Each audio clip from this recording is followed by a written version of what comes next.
One of LAPD's special gang units, Crash, is heading off to patrol one of the city's most dangerous gangs, the Culver City Boys. The gang hangs out mainly on this one street, Slauson Avenue. Lead Officer Mike Porter is on the lookout for any suspicious activity. I see is code 4. Let's go back. He quickly spots one of the men throwing something to the ground. So put your hands on top of your head. Put your hands on top of your head. Face this way. Put your hands on top of your head. Around 300 Culver City boys control this area. Just give me your eyes for 1 sec on these 4. They are believed to be responsible for numerous murders in a growing gang war. Their guns are bought with money they make selling drugs.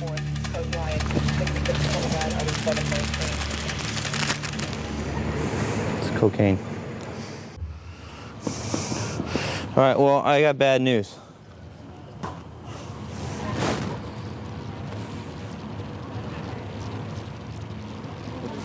It's cocaine. Where'd that come from? Careful.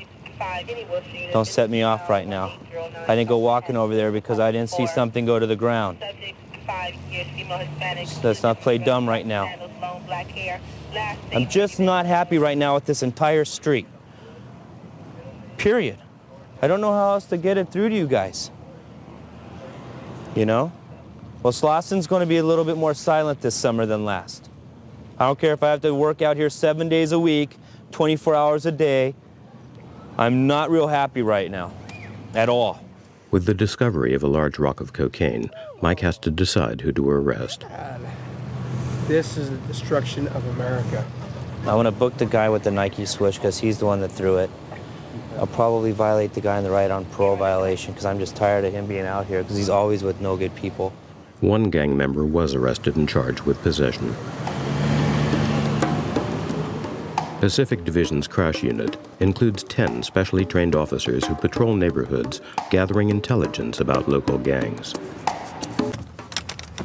Crash is a tight-knit group, and they usually share a meal together in the evening before things get busy. The LAPD has created these special gang intelligence units to police the street battles and drug wars between the city's 50,000 gang members. Mike Porter is after a 16-year-old Culver City boy wanted for selling drugs and guns. He might be up here in this group. This is our suspect right here with the bike, the hat on. Put your hands up. Put your hands up, all of you. Get off the bike, all the way down. You go down on your knees. Down. Everything out of your hands. Let it out. Go ahead. Young gang members are often sent out by senior gang members to commit crimes, knowing that juveniles will receive shorter prison sentences. We got the hat on backwards. This is the gentleman we're looking for. Crash have arrested the 16-year-old they were after and take the opportunity to add some new photos to their gang files. Let's unhook and roll. Larry! You guys get ready to roll. Get in the car.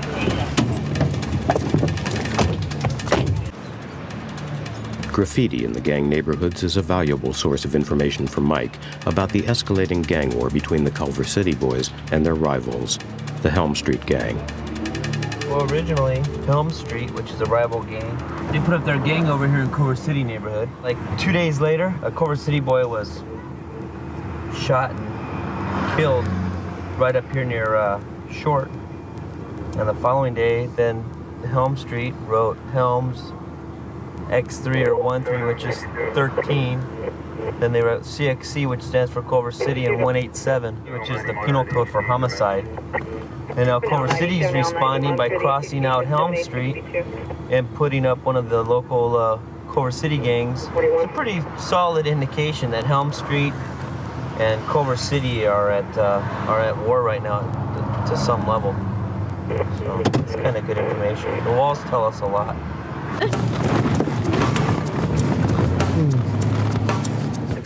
To introduce her to the gang unit's work, Mike takes her on a tour of some of the landmarks in the gang neighborhood. That's kind of funny. The Sea Palms, there's 18th Streeters. The Pearl Pacific, or the Pearl Palm on the other side, is a Culver City location for a couple of guys. I can anytime. Can you really? Yeah, I really can. That's great.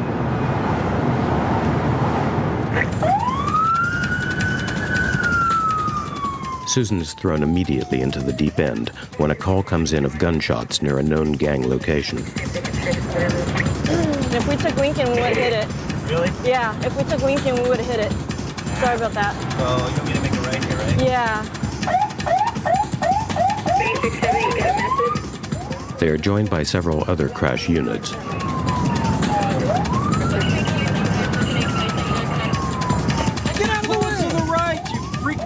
In spite of the bright daylight, Susan uses the police spotlight to move drivers out of the way.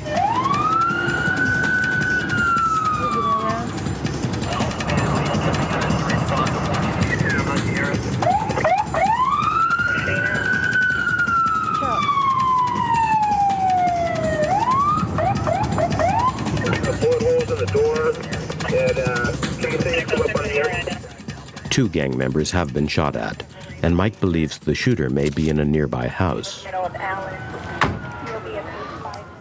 This is the Los Angeles Police Department.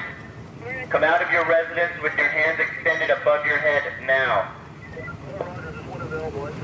Susan, we're going to try to get eyes on you. Susan and another crash officer cover the side entrance to the house. This time, I'm instructing you to come out of your residence with your hands extended above your head. Do so at this time. When there's no response from inside, the armed unit decides to storm the house.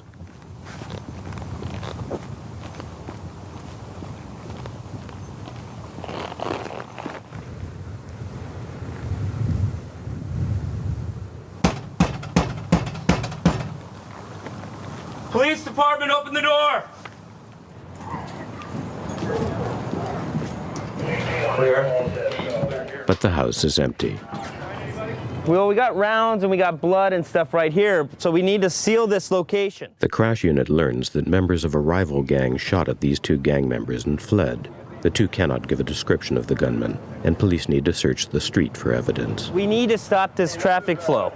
This flow here, all the way back on Francis, he's got to divert this traffic. We got to close this street down, period. 1, 2, 3. Searching this Hey, area Porter, for I got all lead over here. Okay, good. Sir, drive very slowly, okay? We have evidence down there. Right, these little things. Yeah, make sure you don't hit them. We can't have all this traffic flow. Just shut this whole thing down. Take Officer Mora, and the two of you start scavenging through here and see what kind of evidence you guys can find. Rounds, casings, possible weapons, blood drops, anything that would be of any relevance regarding this shooting. One right here. Like a 45. Susan discovers some spent cartridges and bullets. Casing right here. You have chalk? No. Okay. A block away, they discover what may well be the weapon used in the shooting.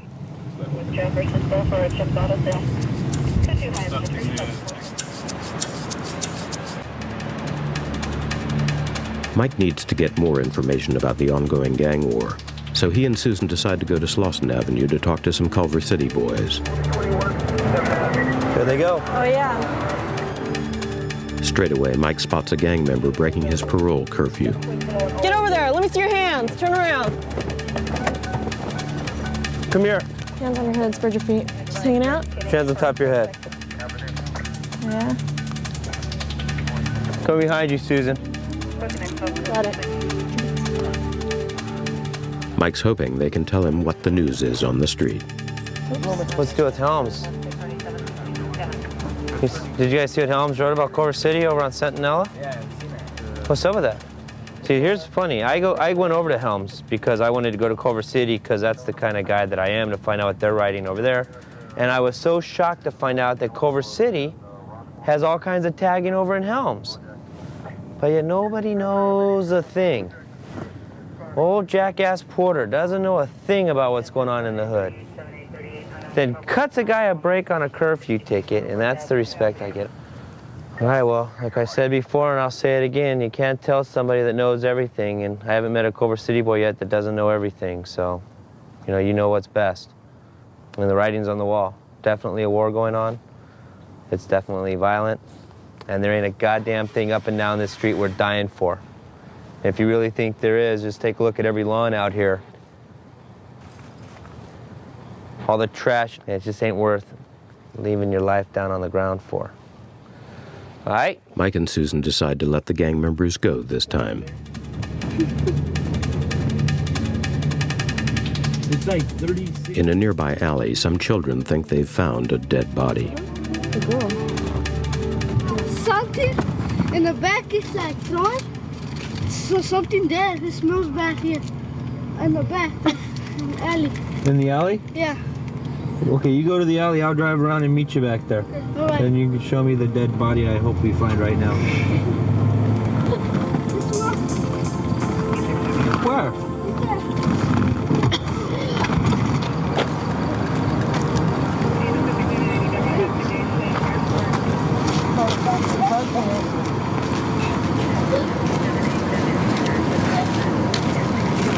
Yeah.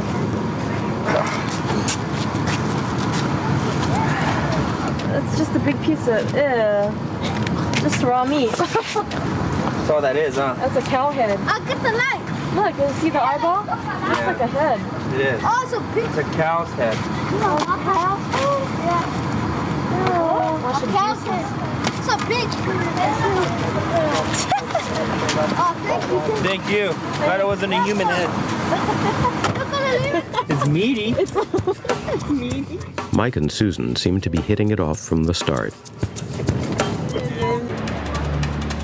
Several miles away, armed police are chasing a pickup truck that has refused to stop. 14 crash 1 responding. Several crash units, including Mike and Susan, respond to the request for backup. In LA, cars refusing to stop for police are often driven by armed gang members. Veteran in Venice. Once again, Susan uses her spotlight to clear the way. Clear. 86 and on the westbound Venice. Mr. Pacific, be advised, the cars are now westbound Venice. 86 understood of a white Ford pickup. The crash units stop and wait at a junction where the pursuit is about to pass. You're smoking, Mikey. Watch your brakes. Westbound Venice, passing Culver. It's going to be coming this way. It's going to be coming right at us. Look it, there's your bird right here. Here it comes.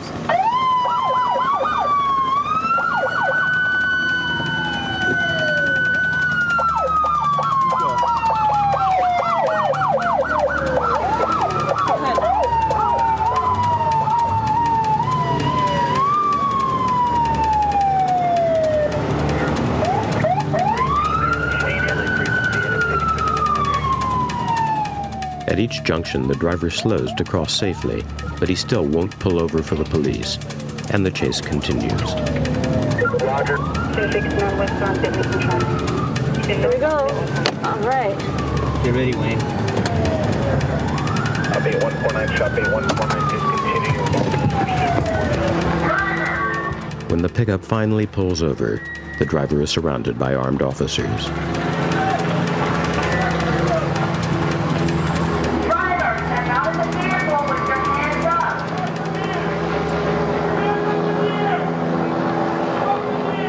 But they're surprised by how calm he seems when he gets out, and it turns out that he's parked outside his own house.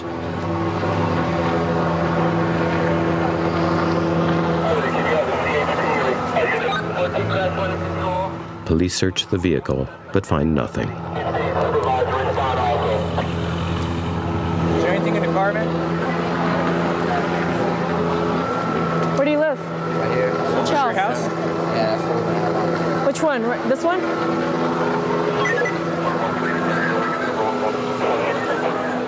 It was a tense situation, but this time it ended peacefully. You know, he endangers himself, the lives of all the people involved in this pursuit, and his response is, as he gets out of the car with a cigarette in his mouth. Okay, his response is, I just don't feel like stopping.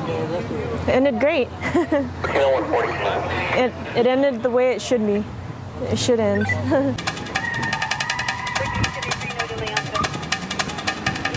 There he is. In one of LA's notorious gang neighborhoods, police have spotted a young gang member they want to talk to. But he runs off with several other boys, and a number of police units give chase. Yeah, same look. It's probably Gonzalez. You have them secured, or are they still The running? neighborhood is so dangerous that when police catch the teenagers, they handcuff them, even though they only want to talk to them. First of all, spit that gum out. Does your mother know you're over here today? You're telling me that your mom knows that you're hanging out over here on Slassinen at Mar Vista. If I see you hanging out, Slauson area, inside Mar Vista Gardens, for the next 30 days from today, then you'll be arrested under an LAMC section. 1 in 10 gang members will be dead by the age of 21.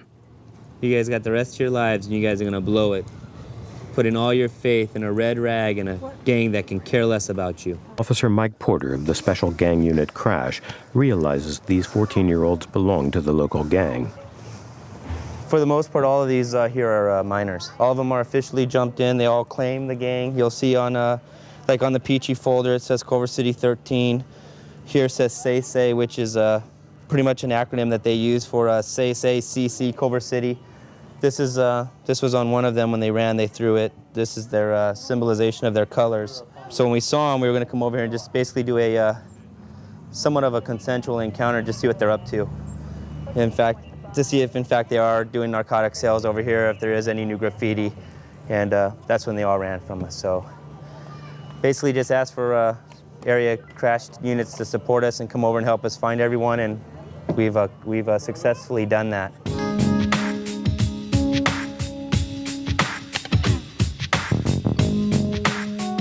Officer Brent Honore grew up in a tough gang neighborhood in LA and has personally seen the damage gangs can do to young lives. Oakwood is a neighborhood of just over 1 square mile, but it's responsible for over 85% of all drug and violent crimes committed in LAPD's Pacific Division. Crash units patrol the area to collect information about the ongoing gang battles involving drugs and guns. We're going to go to Oakwood again. We'll go to some of our usual locations where we know that gang members hang out and that there's narco activity. And usually we like to pull up from afar and kind of watch and see what's going on. But as you know, sometimes things just kind of pop up there, and that's the nature of that neighborhood.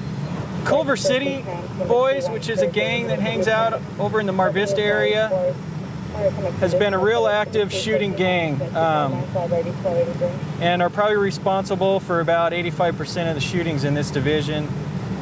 And they tend to come over into Oakwood and shoot up Oakwood. They're a Hispanic gang, and Oakwood has a black gang, and the Hispanics and blacks gangs historically fight each other, and so when they feel like shooting something up, they usually come into Oakwood and shoot somebody in Oakwood. The police are also gang targets, and 3 LAPD officers have already been killed by gangs this year. George and Phil are looking for teenage gang members who might tell them something about the current war between the Culver City Boys and the Venice 13 gangs. You got any tats? They jumped in? Nah. Are these guys going to get jumped in on these days? What's up? You don't have no tats, man? It's in process? Yeah. You do have some? Give me an answer. Yes, sir. It's yes or no. It's not yeah, nah, maybe. Yes. It's an answer, yes or no. Yes. I don't have time for this. All right. Turn around and face the fence, too. Well, what we have is one V13 gang member here, and we have 2 what we call associate gang members who like to hang out with other gang members, and eventually they'll probably enter into the actual gang. They'll get jumped in, which is a process of getting beaten up by the other gang members, and that fun. Fully fledged gang members are branded with elaborate tattoos to show their status in the gang. Got some dice here. That means he's a player. What do you got here? Venice? Been arrested before? For what? You got a snake, huh? For what? Let's see. What's messing around? Define that for me. Emily. What happens when you change girlfriends? You're stuck with that name on your arm, huh? That's a heck of a deal. Fortunately for you guys, you don't get arrested right now for being gang members. The days are going to come, though, when that's going to start happening. How much do you weigh? So if I was you guys, I'd get your tattoos erased and start dressing different. Gangs have ruled Oakwood for generations, and children as young as 10 are initiated or jumped into the gangs. You see the gang signs? Out there, they couldn't have been no more than 16 years of age. Sitting out there, so it's a new crew trying to learn a trade. Last night, a 15-year-old gang member was shot, and Officer Gary Smedley, who grew up in Oakwood, has come to talk to a senior gang member. What happened, man? What happened last night? I don't know, I just came back from court right now. What happened? You heard? What? Down there at Pinmar. Somebody got shot. That was my homeboy's little brother. What happened? From what I hear, he got shot in the spine, so they don't know if he's gonna be paralyzed or not. He might be, that's what they're telling me at the station. I just been working, I've been working like 12, 13 hours a day, but them dudes have been coming down here though. Culver City? All right. That's all I need to know, man. All right. Y'all be safe. Now that young man, he's been in and out of jail so many times. If you take off his t-shirt, you see he's heavily tattooed down, and he is a Venice 13. He is what we call a shot caller. He gives orders. He don't go out and do the things no more. He can tell some of his little cronies, like the kids you saw walking there, to go do a deal.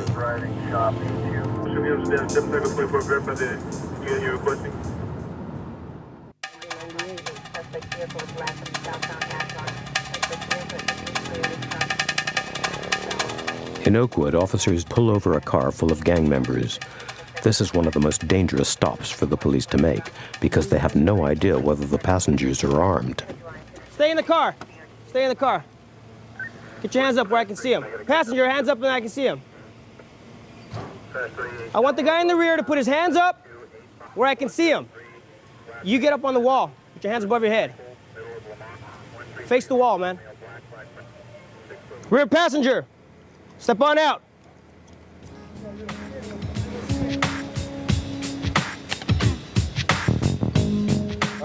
The men's tattoos show they are high-ranking active members of the Venice 13 gang. The father of this 4-year-old is violating his parole by being in the company of gang members. His arrest will leave another LA child fatherless. Another day in Oakwood.